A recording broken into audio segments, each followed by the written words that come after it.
All right, so I'm going to go back a slide. If you would like to access the presentation, it is at that bit.ly link you see on top, bit.ly/virtual field trip, field trips PD. So you can go ahead and access that anytime you want. If you don't want to access it right now, you just want to watch our screen, you can do that as well. That presentation will have a link throughout, as well as on the last slide. So if you'd like to get it later, feel free. Not a problem. Amy's here. Like I said, we're going to switch off halfway through. So she's going to be moderating the chat during this time. And when we start off, I'll be moderating the chat. Anything you'd like to add, Amy? Jason, yes, I think I know for me and Sylvia, your screen is completely fuzzy. My presentation screen? Yes.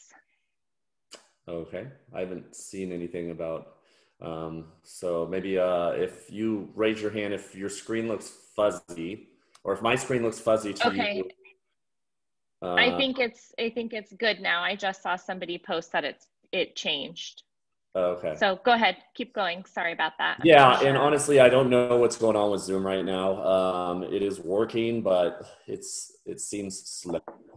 So I don't know if that's it, but I'm not getting any internet issues on my end, so it could be that. But yeah, so if you want to open up the presentation so that you can follow along and not have to see a fuzzy screen, I recommend that. Okay. So anything yes, and else? I will put the bit.ly in the chat if you cannot see it. Okay. All right, so this is a reminder. This is actually, I believe this is the last day for our department, correct? As far as professional development is concerned?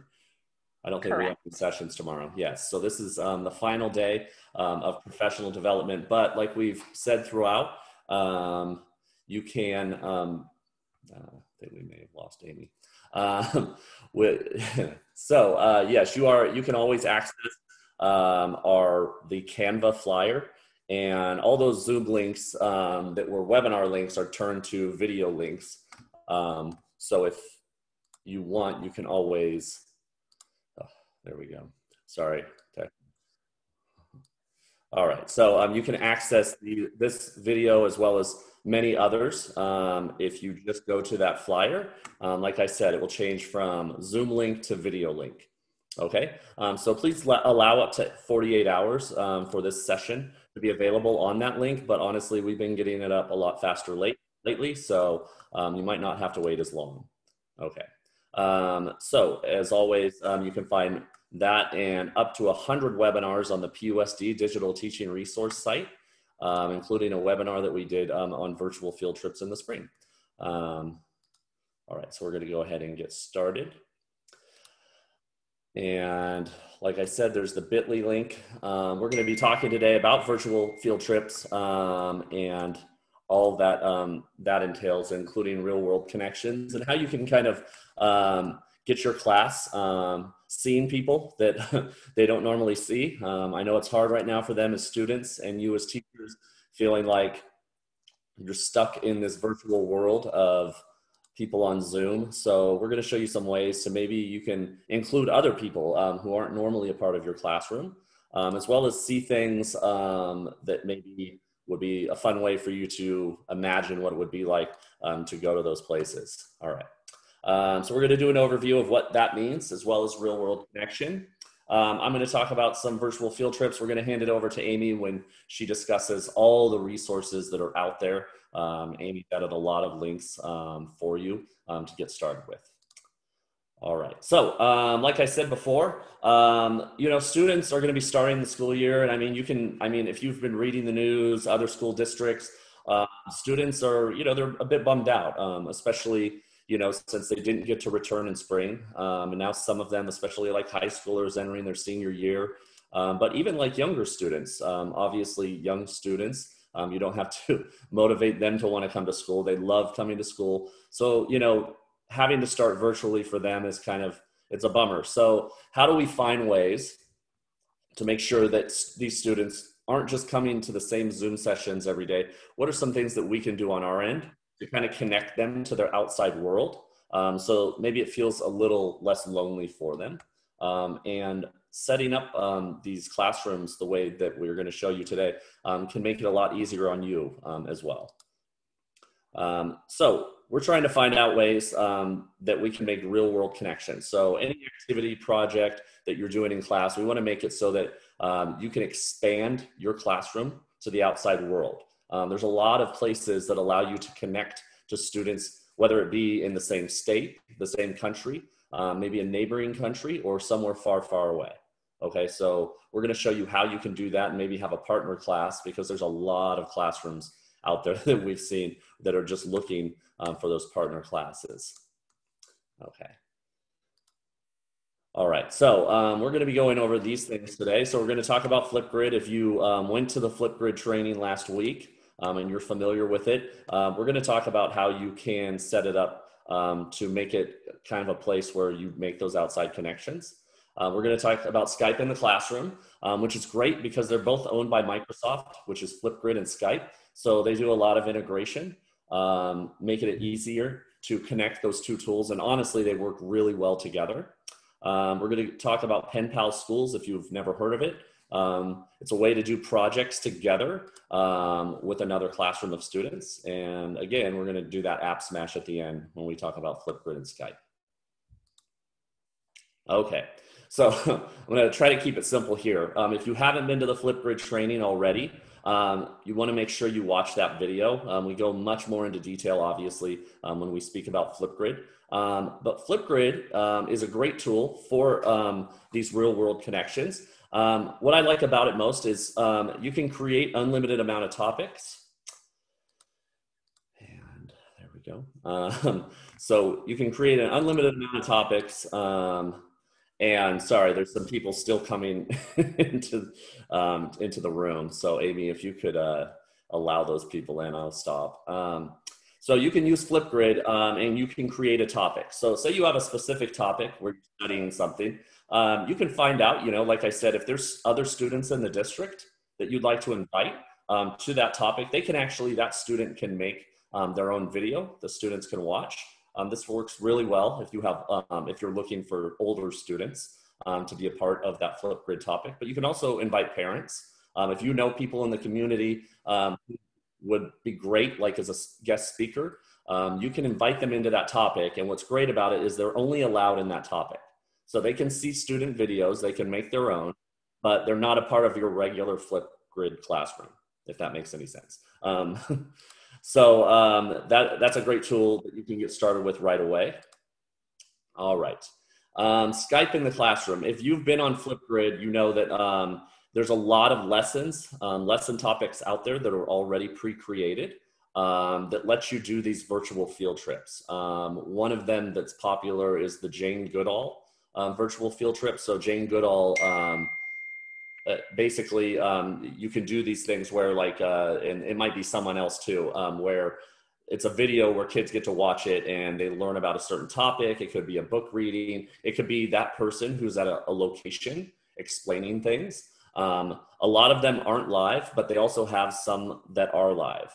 But for that, you want to go to the Skype in the Classroom website. There's a getting started guide on this presentation that we've included. So you want to make sure to click that link. So on Flipgrid, there's a lot of non-live virtual field trips, whereas if you go to actual Skype in the Classroom, and I'm not even sure if that's the same name, I think they might have changed it, but so you can go there and there's a lot of real-time virtual field trips. An example of that could be a marine biologist in Monterey going out to the ocean and checking out tidal pools, and they'll do that live while students get a chance to ask questions. Okay. And Pen Pal Schools. If you haven't heard of it, you should check it out. Basically, it's a place where they have all these projects, okay?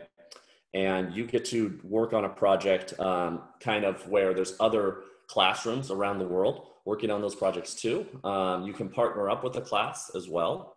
It's a good way, especially in these times where we're all working virtually, to connect with students that we normally wouldn't connect with. It's a great opportunity for you. So if you haven't, please check that site out. And sorry, I got a new computer, so this mouse is really messing with me. It's like moving slides automatically. App Smashing, Flipgrid, and Skype. Okay, so like I said, Microsoft owns both of these tools, and they made it easy. So if you go into Flipgrid and you start looking at pre-created topics, and I believe Flipgrid has around 25,000 of them, start looking for the publisher Skype Classroom. You'll be able to basically use Skype together with Flipgrid. And the power in that is that it used to be you had to do this live because you had to have a live Zoom call, okay? And your students would be in front of the projector screen and they would all see everything up there. But now with Flipgrid, it's made it so that students can make videos ahead of time, and they could also make them afterwards, okay, since it is a video response tool. So it works well in both ways now. So it doesn't always have to be live. You can find someone who might answer student videos. So if students go in and they have questions, the person or guest speaker that you would have in there would be able to come in and actually give video responses to students, or just give video responses to your classroom. So if you ever wonder what does it mean, app smashing, it's just basically taking two apps, putting them together to create something new. All right. Virtual field trips. So this is the part I'm going to hand it off. So the first part we talked about real world connections. Now Amy is going to talk to you about some ways that you can go on virtual field trips. Amy, do you want to share your screen? I will go ahead and share my screen, Jason. Okay. You'll just need to allow me access, please. Mm-hmm. Oh, okay. Perfect. Okay. So virtual field trips, I'm just going to go over some other sites and resources that you can utilize. So the great thing about virtual field trips is, again, it lets students visit these amazing places and give them experiences without ever leaving their home. Now you can choose to do these virtual field trips whole class, or you could give your students choice, which I'll go over later on in this presentation as to different ways you could utilize these virtual field trips.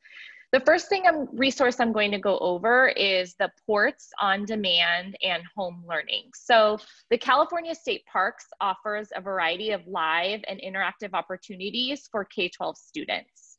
So if you go to the Ports website, you'll see that it gives you a teacher resource page. Now, when you're on this teacher resource page, there's two different ways that you can connect. So the first is the Ports Home Learning Program. So when you go on to the Ports Home Learning Program, it will give you a calendar and it separates it by topic. So they don't start until September 15th. So I'm gonna scooch ahead on the calendar so that you can see that. But what it will give you is it will tell you, I'll scoot so you can see some of these previous ones. It will say, okay, here's the Junior Ranger Club program.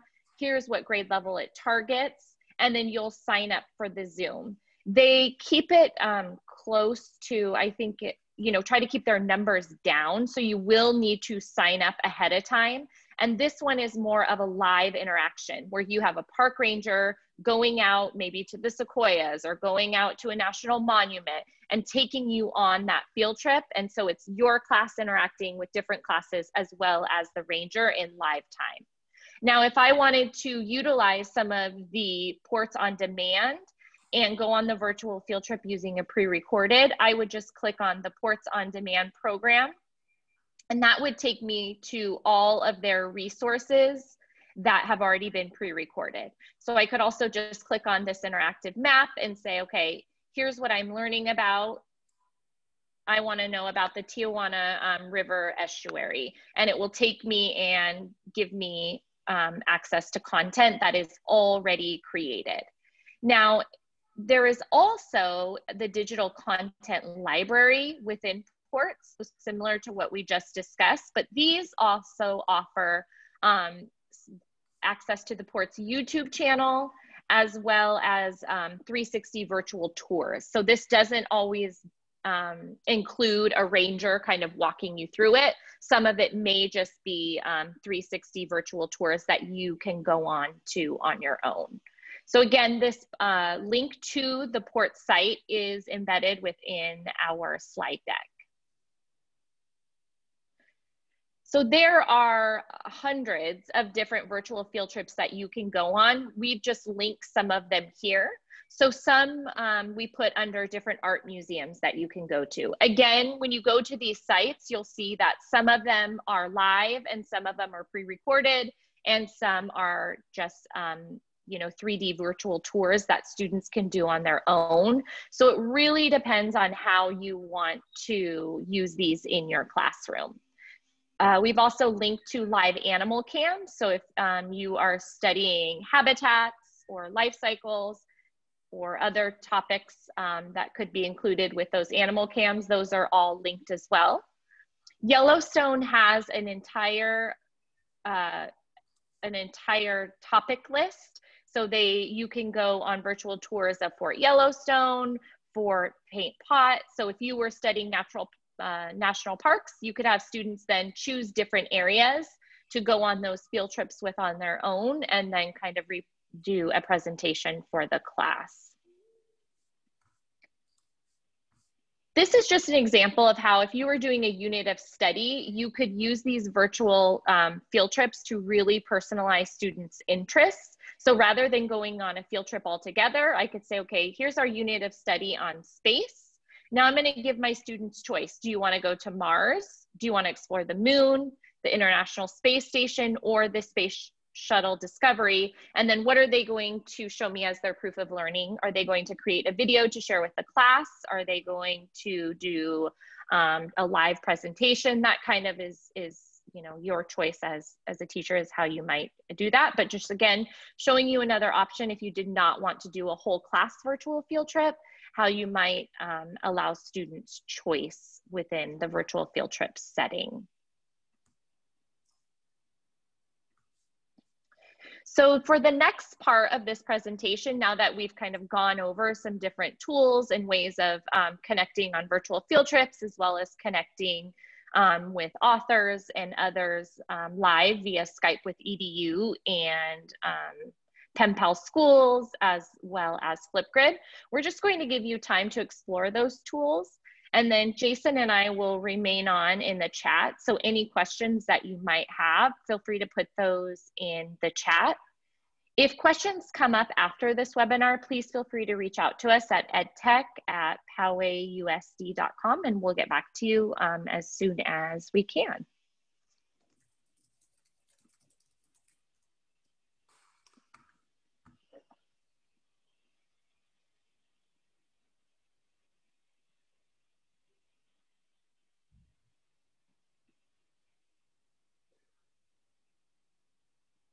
Yes, Melissa. So if you're using Thrively, once the students do their assessment, it basically picks out some traits that they exhibit, and it talks about careers that might be of interest to them.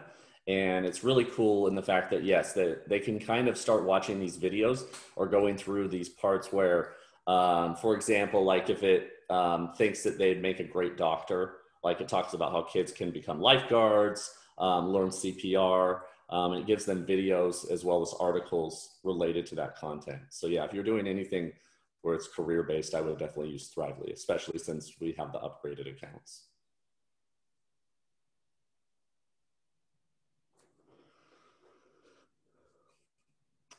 As far as field trips or tours of author home setting, I mean, the best place would be YouTube. I'm pretty certain, and most people don't, I think it's called, yeah, if you look up like YouTube 360, it gives you some like virtual reality like channels to search through. There's a lot of stuff on there. You know, there's people like, you know, it's really made for like virtual reality, but there's a lot of good stuff that you can go like travel around the world, gaming and stuff like that, storytelling. So if you're looking for something where students can go and like see it virtually, I would definitely look up YouTube 360 and click on the virtual reality link. And like I said, they have a bunch of videos that you can go through, but storytelling is one of those categories when you search down the page.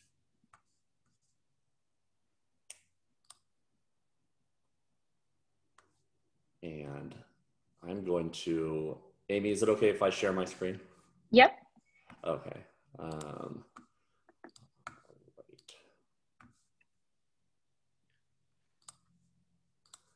All right, I'm going to show you the Skype in the classroom page if you haven't been here recently in a while. You'll notice that they have virtual field trips. So this is the classic Skype in the classroom. This is the one that they've had for a long time where, yeah, you're speaking to museum curators. There might be historical sites where rangers are working there, or just people, you know, who do these activities for students as a way to see places they'd never be able to see in person. If you're familiar, if you haven't heard of what Mystery Skype is, it's kind of fun. Again, I really recommend it during this time where each classroom has to figure out where that classroom is located. So they do it by asking questions, you know, so they each take turns. One group of students will ask questions of that classroom, trying to figure out where their exact location is. So that's a lot of fun. And it could be other games too. It's just kind of a way to connect classrooms and, you know, get a partner class. They have guest speaker sessions as well. They have done special events. And if you ever want to see those, you can always click there. But yeah, themed collections, collaborative projects. So they've really added a lot over the years. So yeah, if you're looking for on-demand events, you can click here. And here, I'll do that. Well, I'm not sure which one since they both sound, oh, I'm sorry. On demand means they've done it before. A lot of authors, Jane Goodall has done it. So if you ever want, you can always go in here and kind of watch these events that have been done in the past with your students. Okay, so as you can see, they have a lot of high quality stuff, but then they also have stuff like this, upcoming live events that you can be a part of. So as you can see, Celebrate Roald Dahl, polar bears and beluga whales. Ooh, Minecraft. Kids love that. So they do have some events coming up. And what that means is your class could basically be a part of it. Okay, there's probably going to be a lot of classrooms on that session, but it's a way to kind of just listen to a speaker or go over something or learn about something new. Okay, so again, that's Skype in the classroom.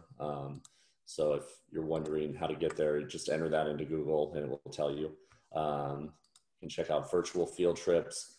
And like I said, they have a pretty good filter right here of like age, days, availability. You know, it will show you, for example, visit the Egyptian Museum in Cairo. This is a 30-minute session. And when you want, you can request it. Okay. And it will show you some pictures sometimes, as well as a video. You also notice, you'll know on this page, it will have Flipgrid follow-up activities. Like I said, these two tools are both owned by Microsoft, and they've done a really good job, especially over the last year or two, connecting these two tools. So I definitely recommend going here, and especially if you're using Flipgrid, you should be using Skype in the classroom to kind of be doing a lot of these fun things. But yeah, you'll see if you go through here, if you just want to check all of them out, you don't change any of the filters. There's going to be a lot though.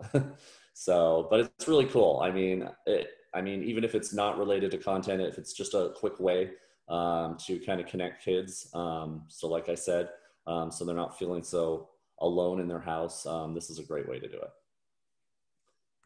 Jason, while you're in there, are there any that are math focused? Did you say math? Yes. Oh, let me see. Not much. Unfortunately, no. Yeah, a lot of it, I'll readily agree and say that it's for science, social studies. That's the majority of what you'll see, or like I say, it's some ELA, because like I said, they have authors doing sessions as well. Yeah, so that's Skype in the classroom. If you've been on Flipgrid, and I'm just going to go to the, and you search Skype Classroom, there's also 81 topics from what I see of what other teachers have created. So if you ever want to go check that out. But if you're ever in Flipgrid too, remember it's the discovery page that's going to show all these topics. You can even add your own collection. So if you're looking for some of that stuff, the topics or things that we talked about, like I said, the real world connections, if you're looking for that, you'd go to discovery and search there. And lastly, here's the virtual reality YouTube page. So if you search, like I said, it used to be YouTube 360. That's what I remember it as. That's why I entered it in. So it's still the top link when you search it that way. And this is where you can kind of find some fun videos if you're looking for students to watch them.